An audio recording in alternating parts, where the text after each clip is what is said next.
Hello, everybody. Welcome to today's Dynamics 365 Tech Talk. Today's topic is Dynamics 365 Finance and Dynamics 365 Supply Chain Management in Government Community Cloud. My name is Brad, and I'll be your moderator today. We are broadcasting this session through Teams live events, and the audio can be heard through your device speakers. This session is being recorded on behalf of the Microsoft Corporation. When you join this event, your name, email address, and/or phone number may be viewable by other session participants in the attendee list. By joining, you're agreeing to this experience. The recording will be available on the TechTalk's Community Dynamics page within 5 business days. If you have questions for the presenters or need support, please use the Q&A panel located on the right side of your screen. Our presenters will be responding to your questions throughout the broadcast and during the Q&A segment near the end. Thank you for your patience during these announcements.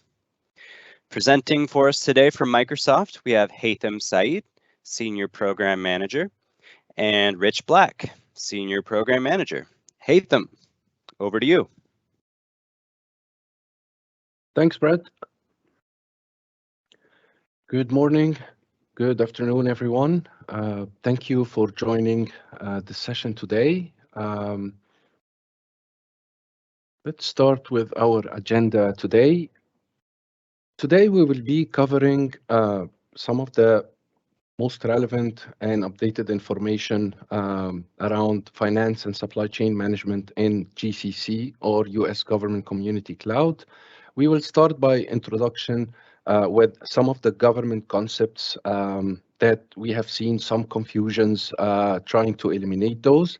And then we will be moving on for finance and supply chain specifics, providing some information, how to start, some guidelines and limitations, some high-level differences between the public finance and operation cloud and the GCC cloud. Then we have compiled a list of questions which is frequently asked during our calls with our amazing customers and partners. Then we will open up for Q&A. Starting by some of the very high-level common informations around tenants, subscription, licenses, accounts, and Active Directory. From a very high level, we have our main cloud offerings are Microsoft Azure, Microsoft 365 and Office 365, Microsoft Dynamics 365. Differences can be whether you are using this as a service, like a software as a service, or a platform as a service, or infrastructure as a service, where you can deploy your VMs, infrastructures, and so on and so forth. Any organizations will have a context of a tenant, and this tenant will include some of the subscriptions. And each of these tenants will be associated with an Active Directory for user identities and authentication and user management.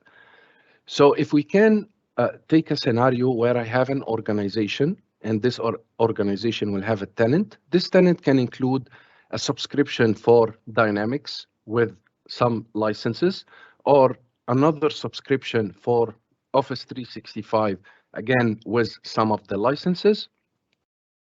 And those are treated as software as a service, where I am using a service and I don't really manage the infrastructure. Additionally, we have an Azure subscription. Azure subscriptions, where I go to my Azure portal and I can manage my infrastructures, whether I'm using VMs, I'm using load balancers, networks, and so on and so forth, or I'm using services like the SQL Azure, for example, as an example for the platform as a service. The key takeaway from this particular slide is always differentiate between an Azure subscription and an Office or Dynamics subscriptions, because you cannot deploy any infrastructures or any platform as a service, for example, in Office or Dynamics, while you can do this on an Azure subscription.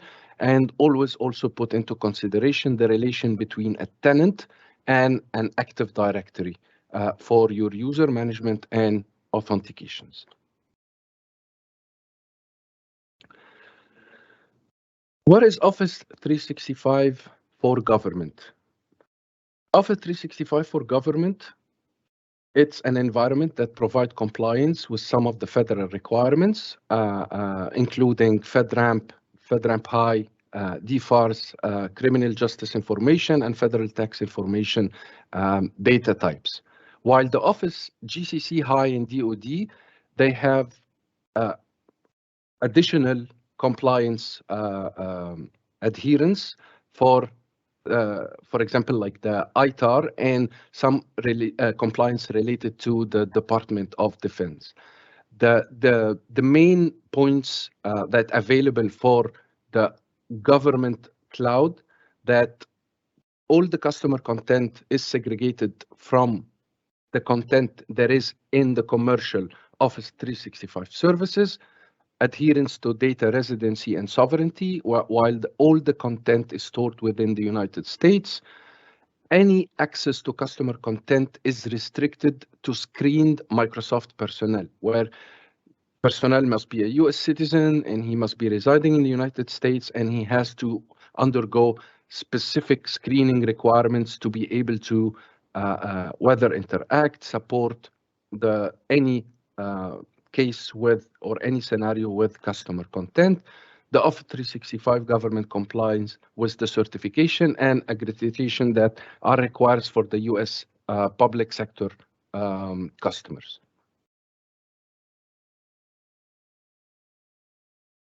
Moving on to Azure Government.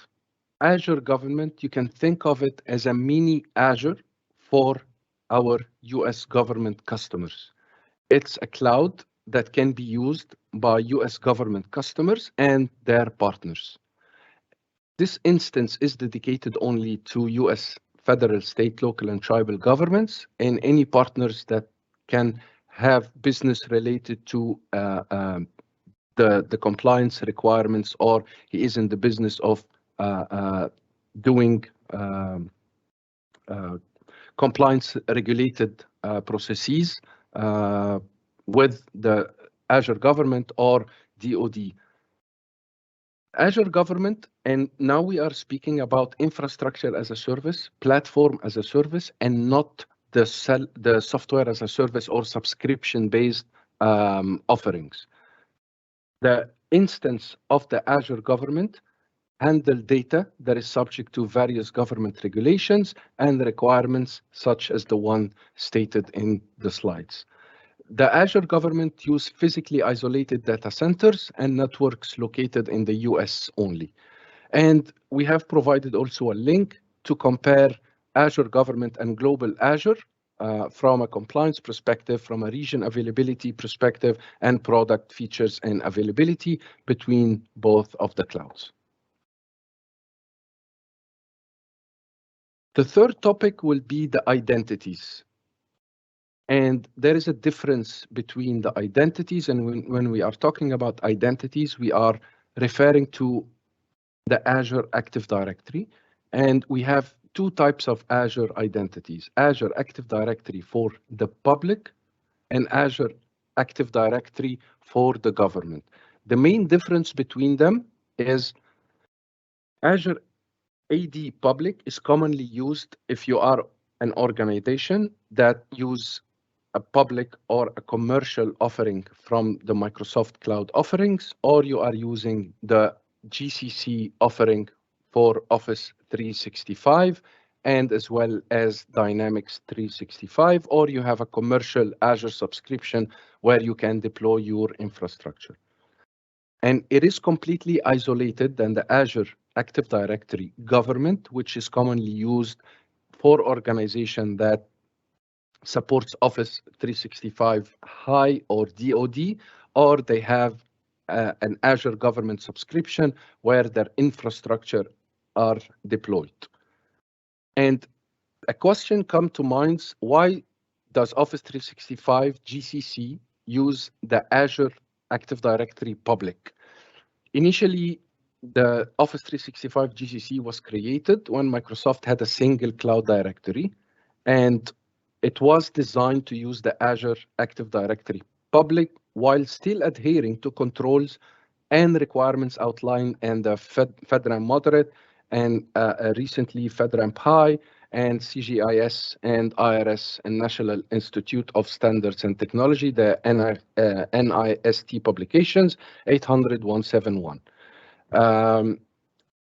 So as you notice here in this scenario, you might have two identities and you might have two cloud offerings. So if you are a tenant, a GCC tenant that use an Office 365 GCC, Dynamics 365 in GCC, you can still have additional Azure Government tenant for your infrastructures, and that's a common scenario.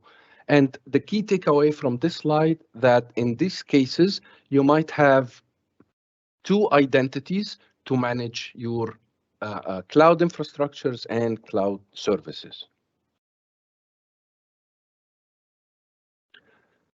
Moving on to Dynamics 365 for US government.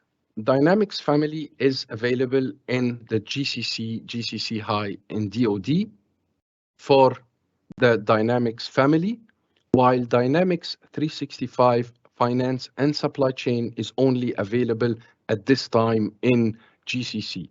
And as you might notice that because of the data residency sovereignty requirements, you might have a totally different endpoints than the commercials. For example, if you want to access your administration portal Dynamics Lifecycle Services, you would need to go to a totally different endpoint rather than going to the public lcs.dynamics.com. And if you are a tenant that has a GCC offerings for Office 365 GCC, Dynamics 365 GCC, you will still be using the same Active Directory, which is the public used by both of these services, and as well as your environment endpoint where your end users will access the service. It is totally isolated than the commercial cloud, and it will have a totally different gov Microsoft Dynamics.us URL.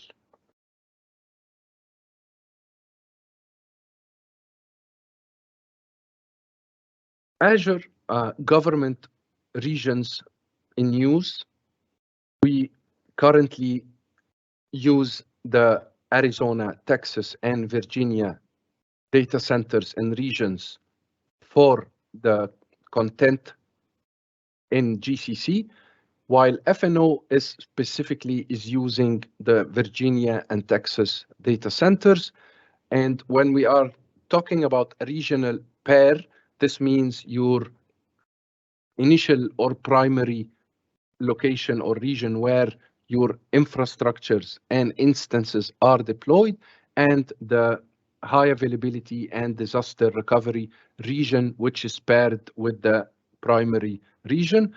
And in the case of Dynamics Finance and Supply Chain, we are using both Virginia and Texas. Moving on to some of the limitations at this point in time, there are some features that are unsupported on GCC. And as we will highlight in one of the next slide, it's very important to consider features, availabilities, limitations before you decide to go to GCC. The first, and this is one of the main questions that we usually get, finance and operations applications, which is finance and supply chain management, are not available in GCC High or DoD. We don't have visibility yet on the availability of these services to comply with the requirements for GCC High and DoD. So as at this point of time, only our support in the GCC. The self-service deployment model for finance and operation is the only one supported in GCC, while you can deploy your environments once you have acquired the license and then activated your license, your LCS implementation projects, you can definitely start deploying your UAT tier 2 sandboxes in matter of hours. Some of the high level, it's not an explicit list, but some of the currently unsupported add-ins or tool yet, microservices platforms, which runs some applications as the planning optimization, inventory visibility, financial insights.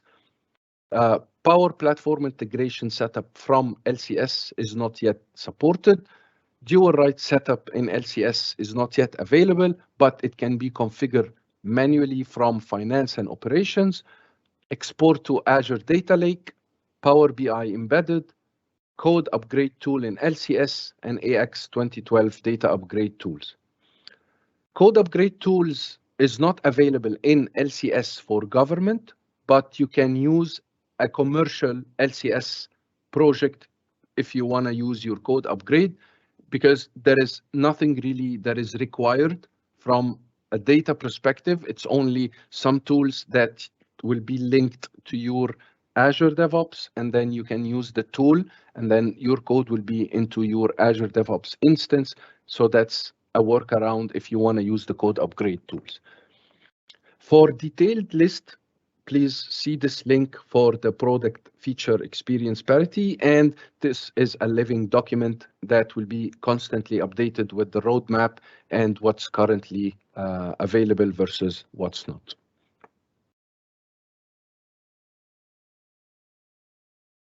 Some deployment specifics, assuming that you already know some of the terminologies related to finance and operations, which is cloud-hosted environments. Cloud-hosted environments is a concept that we refer to our development environments or tier 1 environments, which is deployed on your subscription, and you have full control over the access, the configuration, and the infrastructure itself from a virtual machine perspective. And in GCC, the cloud-hosted environments will require an Azure Government subscription, and it cannot be deployed on a commercial Azure subscription. And the reason behind this, due to compliance and to be able to ensure that your infrastructure and data will reside only in government data center, this is why we have enforced the deployment of the cloud-hosted environment on Azure Government subscription. So the requirements will be, you will have a tenant that will have your Office 365 GCC licenses, Dynamics 365 GCC licenses, all your users, and you will require an additional Azure Government tenant where you can create an Azure Government subscription to be able to deploy your cloud-hosted environments. And this process is automatically configured via LCS. The rest of the steps will be the same as the commercial deployment. There is only one difference that you must complete, and you can follow this documentation to be able to complete the deployment.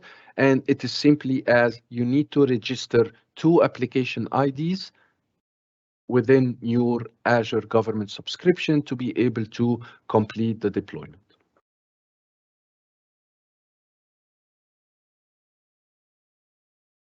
Azure DevOps, it's a service that is not currently available for Azure Government due to compliance. It's not yet certified.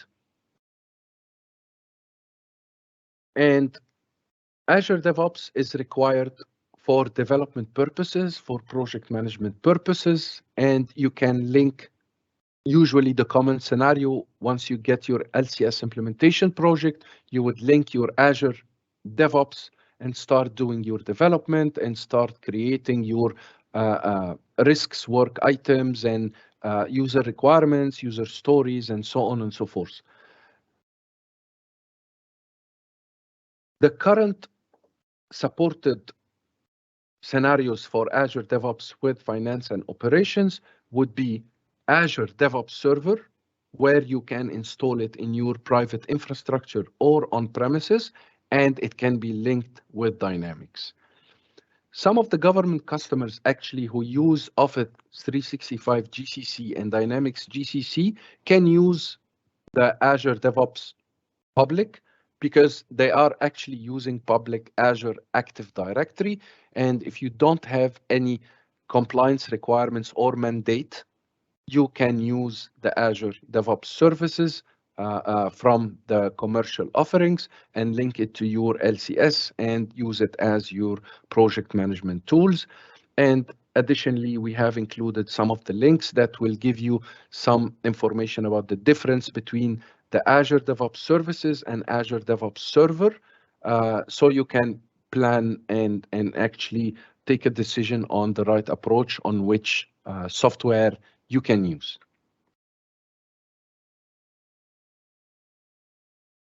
Handing over to my colleague, Rich Black. He will take us through some of the additional slides, and then we will move on to the frequently asked question sections. Rich, over to you. Thank you, Haitham. So let's take a look at a couple or a handful of some guidelines and tips that will need to be borne in mind for successful implementations.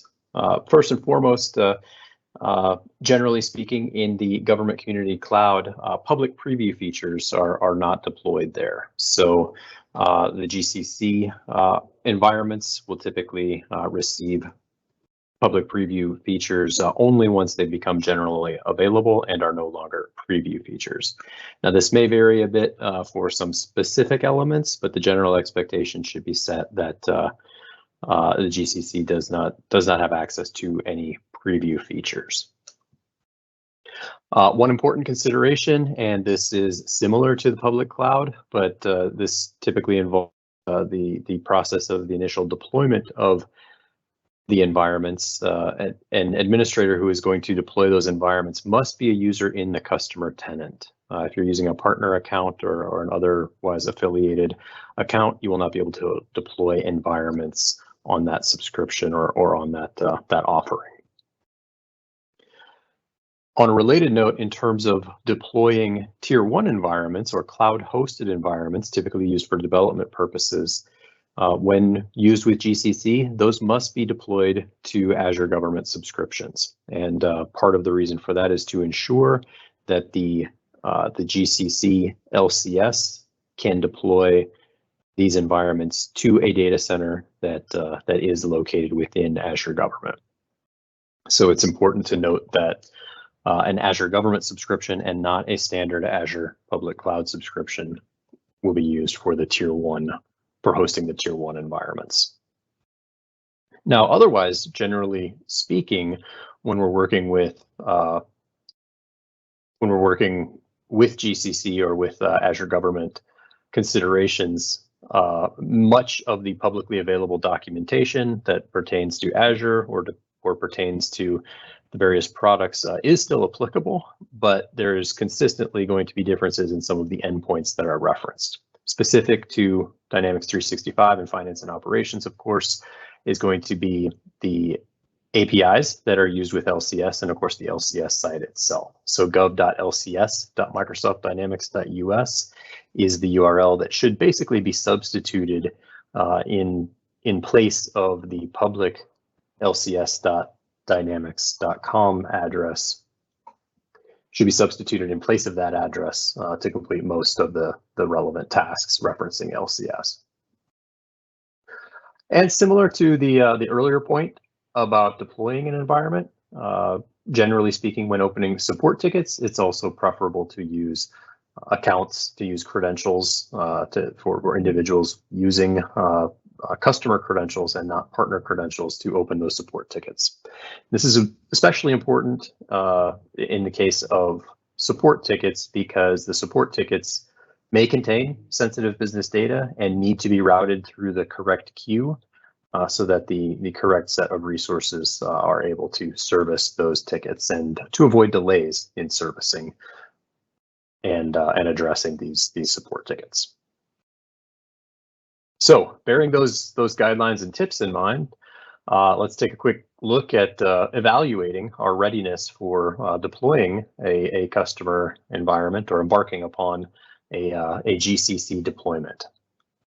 Step one in this process is, of course, determining whether or not GCC is indeed the correct option for a specific customer, and if they meet the unique eligibility requirements for these organizations.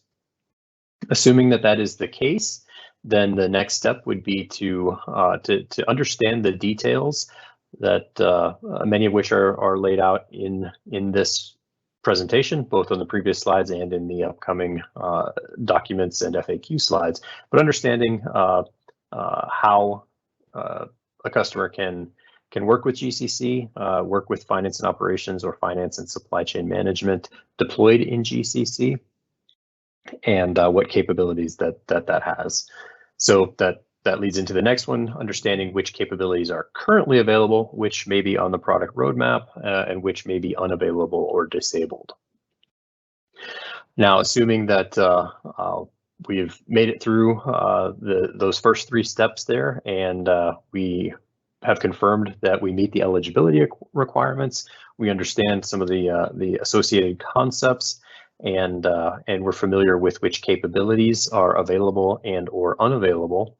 The next step would be to initiate discussion with the account team responsible for helping your organization acquire the correct licensing. Once that discussion has been initiated and you do have the licenses acquired or activated, then you can work with your partner and you can proceed to the correct LCS endpoint and begin the process of project onboarding and eventually the final step of environment deployment and provisioning. So to support those steps and that process of preparing to deploy to GCC, we have some documentation which provides a logical place to begin. First and foremost is the landing page. Many of these pages, including this one, have just recently been updated or are in the process of being updated. So please do check back regularly to keep an eye on these and look for additional updates or new information. But the GCC landing page has just recently been published. And the next thing that will be of great utility is reviewing the U.S. government overview for Dynamics 365 and the Power Platform there at the service description link. And perhaps the most dynamic of these documents is the PDF that Haitham referred to on a previous slide, and that is the feature availability or the product and feature experience document. This is, again, a living document that will be updated with roadmap and different feature availability information there. So check that out and bookmark that and keep an eye on that. As Haitham mentioned, there is one additional step associated with preparing to deploy environments in GCC or in using Azure Government, and that is completing the Azure Resource Manager onboarding process. Once that is complete and the correct subscription is in place, then of course the process is similar to or the same as deploying to the public cloud. And some general information that is always useful, always helpful, is the process for filing a support ticket. Filing support tickets are the primary way in which we can track incidents, quantify incidents, measure the impact and the effect of incidents. So please do use the support ticket process there, and you can also check out other avenues of support at that final link there.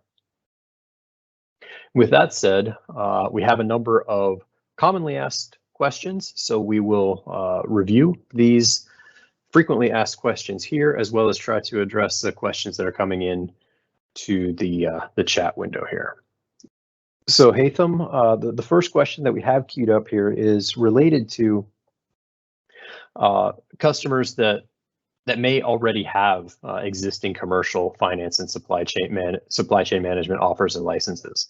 So right now, if there's no way to add finance and supply chain management licenses for GCC to a GCC tenant, if there's an existing commercial deployment, what can we do? Yep. So previously, before finance and operation was in GCC, we had to enable the customers with GCC tenants to be able to purchase finance and operations. And that was done on an exceptional basis. It's not a normal scenario within our offering methodologies in Microsoft. And to be able to do this, we had to add this exception. So currently, from our discussions with our amazing customers and partners, we have found out that we have multiple scenarios that a customer can have multiple identities, multiple Azure subscriptions. They can have one tenant or multiple tenants with multiple subscriptions shared. So to directly answer the question, Rich, in case I am a customer and I do have commercial licenses, two things needs to be done. First, the discussion needs to be initiated with the account team, Microsoft account team. They are the appropriate resource to handle these discussions. And from a workaround perspective, what do we do internally is we need to deprovision these commercial licenses before we proceed, by adding the GCC offers to our subscription and to be able to start our implementation journey in GCC. This scenario is not applicable if I am a net new customer or I am a customer that still don't have any commercial finance and supply chain offer and license. Okay. All right. So if I'm a Office 365 GCC customer and I want to build solutions in Azure Government, does that require that I have two separate tenants? Exactly. And the reason behind that Azure Government use Azure Active Directory Government, which is completely isolated and different than the public Azure Active Directory, which is used by Office 365 GCC customers and Dynamics 365 GCC customers. And again, the only requirements that I need for Azure Government for finance and operations is to be able to deploy the development environment or the cloud-hosted environment.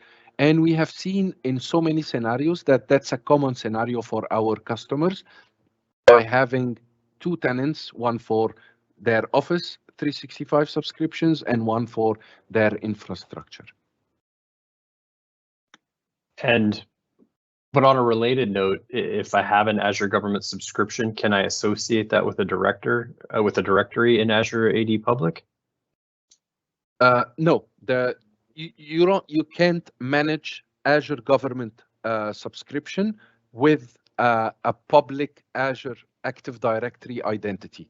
In relation to the previous questions, you would have to have two identities, one to manage your Azure Government subscription and one to manage your Office 365 or Dynamics 365.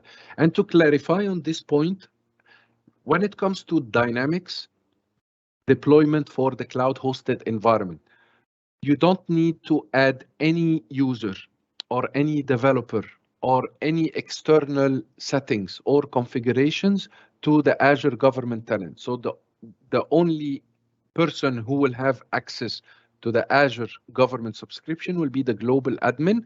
And once you set up the connection between LCS and the Azure Government subscription, all the deployments and all the maintenance will be done automatically without the need of maintaining additional users or additional setups when it comes to finance and operation. Okay, changing gears a little bit. Can I deploy a cloud-hosted environment or a CHE on a standard commercial Azure subscription? No, you can't. And the Azure Government subscription is required and is enforced by LCS. And again, due to the need of being able to select Azure Government regions once you deploy or associate your connectors when you create the deployment setup in LCS. And that's applicable only for the cloud-hosted environments, while Microsoft provided or managed environments are already deployed on Microsoft managed subscriptions in the Azure Government regions. And on a related note, if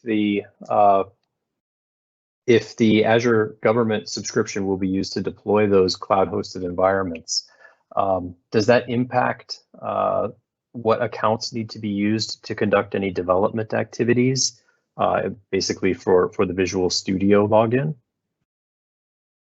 Well, once you deploy your environment, the deployment process will create a local admin account to be able to connect to the VM. And this account will be only accessible and viewable through LCS, and it can be rotated. And once a developer use this account to log into the VM, Visual Studio licenses as can be used, because Visual Studio will use also Azure Public Active Directory. So customer licenses and users available in the customer Active Directory can be used to validate those licenses and be able to use the Visual Studio on the VMs. Okay, so to summarize that means that there is no explicit change or requirement to Visual Studio licensing as a result of the deployment to the Azure Government subscription. Correct. The Azure Government will be only to create a resource group, and this resource group will have a virtual machine, storage account, network load balancers, virtual network, and storage accounts. And that's only to be able to run the VM as from an infrastructure perspective. Okay. However, the use of Azure DevOps services does differ a little bit. So is it available in GCC, the standard DevOps services? From a region availability and a product offering perspective, Azure DevOps services, the software as a service, Visual Studio Online, aka, is not available on the government cloud, and it's not certified yet. How can I use it in my specific scenario for finance and operations? If I don't have a mandate of using a FedRAMP certified software for my code development and my code analysis, then Azure DevOps services can be used. The other option, if you have a mandate or a requirement to have a software that is available on your private infrastructure or on premises, then the only option that can be used is Azure DevOps Server, and it can be linked with LCS, and you can do the development on it.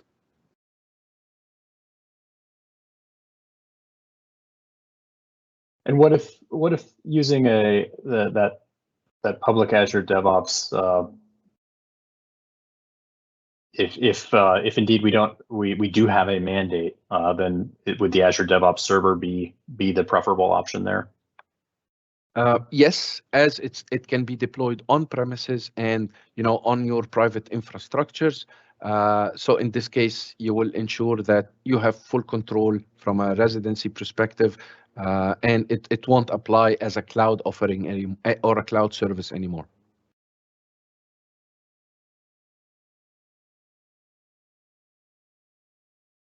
All right. Well, while preparing the LCS project at the LCS endpoint specific to GCC, you might notice that the shared asset library is missing some artifacts compared to the global shared asset library. What can we do about this, and can you shed any insight on why that might be? So the first step that I would do is open a support ticket, again, for tracking purposes and to make sure that all the artifacts, all the supported artifacts can be uploaded to the asset library. And alternately, your partner can download the required packages from the global public shared asset library and then upload it in your private project asset libraries. And the reason behind some artifacts might be missing, that in some of those packages might require additional compliance and additional certifications, and these take times. So as long as they are still in our compliance review, they will not be available in the global shared asset library for GCC.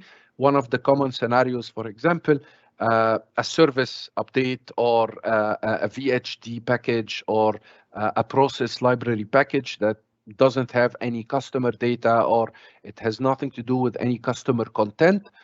Those type of artifacts can be safely downloaded from the global asset libraries and then uploaded in the private asset library of my project.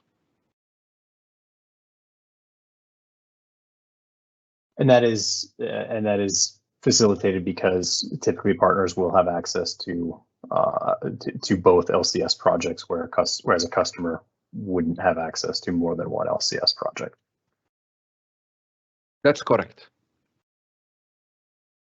All right, and speaking of multiple LCS projects, is it possible to develop a solution or a chunk of code, a model in a different commercial non-implementation LCS project and use that deployable package for GCC? That can be a bit tricky. It's a scenario by scenario, assessment.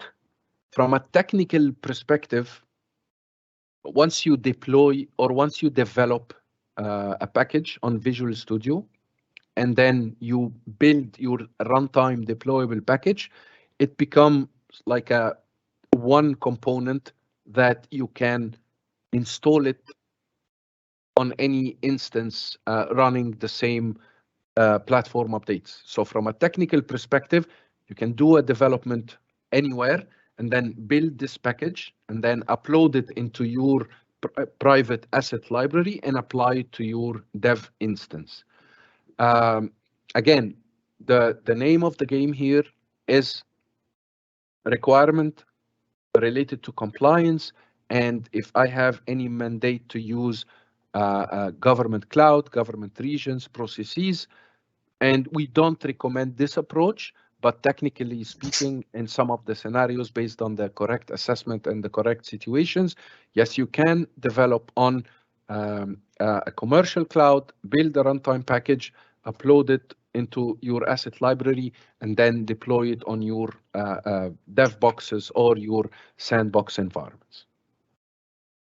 So that would be a good example of something that is technically possible, but just because you can do it doesn't necessarily mean you should. Correct.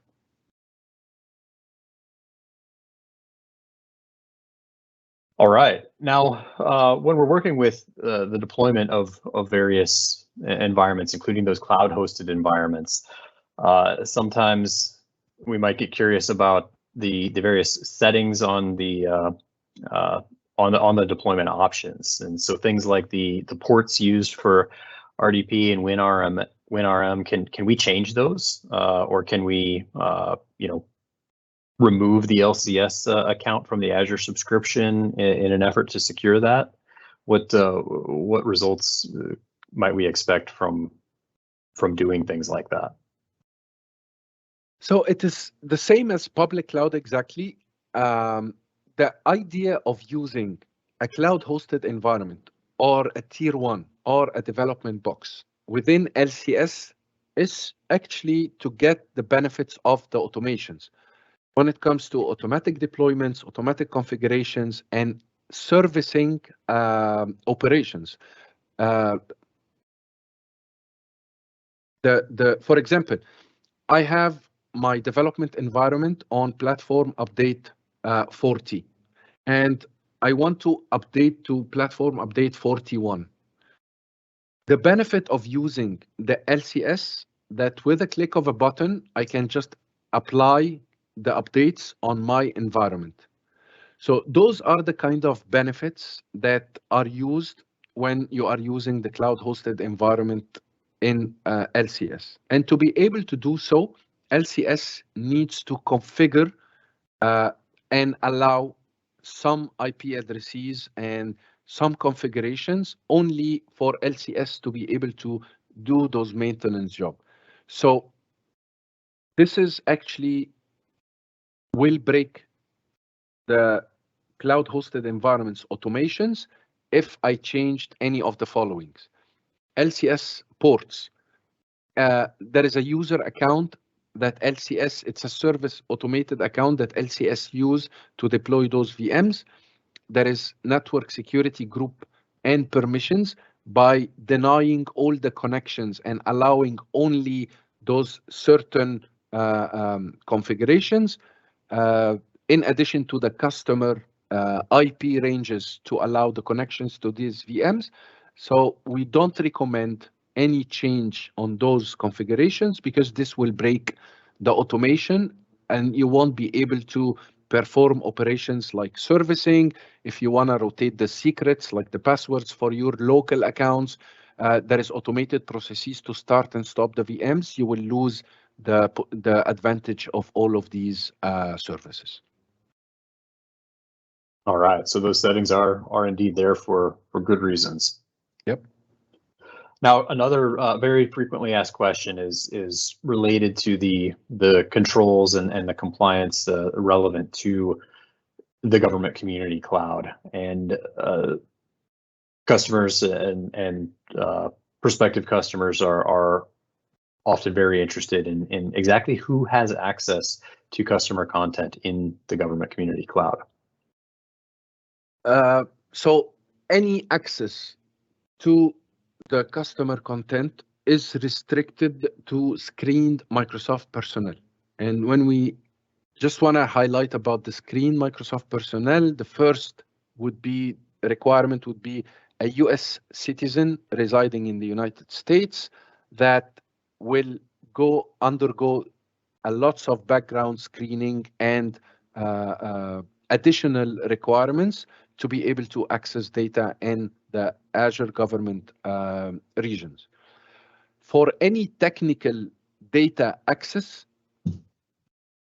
any non-US personnel can access those technical data for troubleshooting, but it needs to be done through an escort session with a screened Microsoft personnel.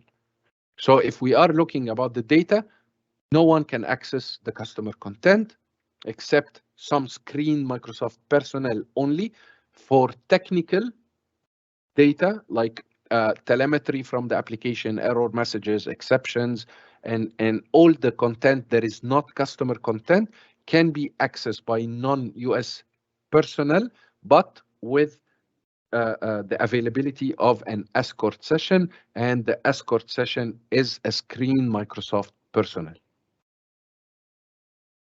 Okay, so that underscores the importance of the guideline on our previous slide about ensuring the use of customer credentials when opening support tickets.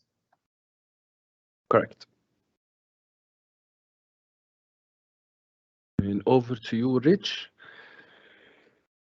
Yes, I think that includes all of the questions that we do have out there. So please do, if there are any additional questions from attendees, please do submit those. We've got a couple of slides with some additional resources that I'll point out, but we do still have some time to field some questions. So please do submit those via chat. Both of these slides include Dynamics resources as well as resources for the government community cloud.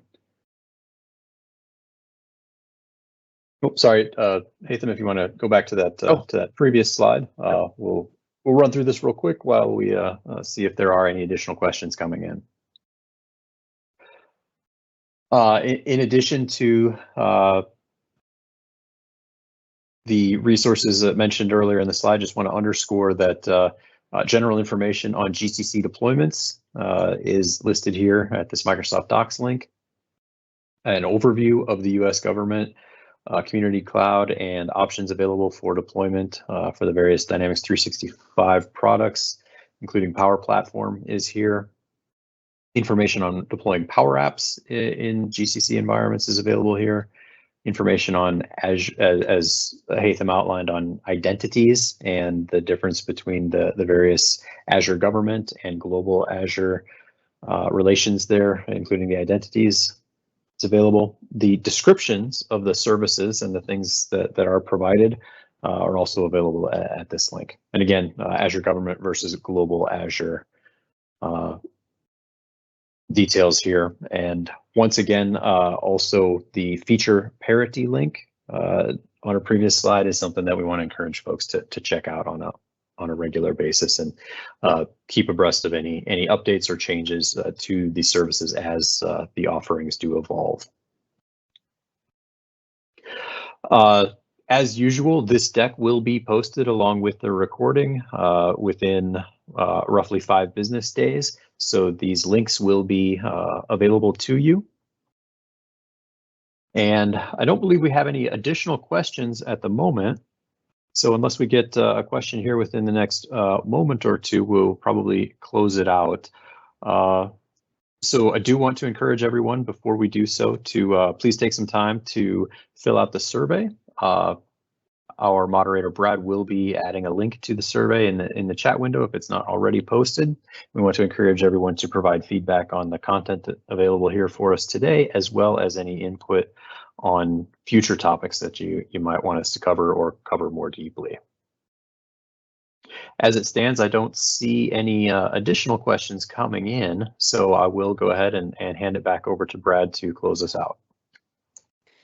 Thank you, Rich, and thanks to Speaking for the survey to all our attendees out there. There is, in fact, a link now in the Q&A panel on the right side of your screen. And thank you for your participation on that. Keep an eye out within the next 5 business days. The recording will be available, as Rich mentioned. And finally, I'd simply like to extend a big thank you to our presenters and audience for joining us today.